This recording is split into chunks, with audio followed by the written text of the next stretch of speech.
என்ன வாந்தியா?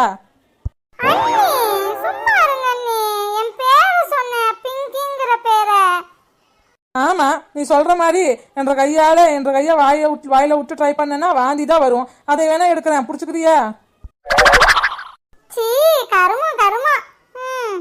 சரி அண்ணி, துணி எடுக்க போனீங்களே, இம்புட்டு நேரமா துணியை மட்டுமா எடுத்தீங்க? என்ன காலையில போனவங்க இப்பதான் வரீங்க? என்ன இவ்ளோ நேரமா என்ன பண்ணிட்டு இருந்தீங்க? சே துணி மட்டும் எடுக்கல சாந்தி. நான் காலையிலேருந்து இந்நேரம் வரைக்கும் அந்த கடையெல்லாம் கூட்டி மாப் போட்டுட்டு இப்போதான் வரேன். அதான் இவ்வளோ நேரம்.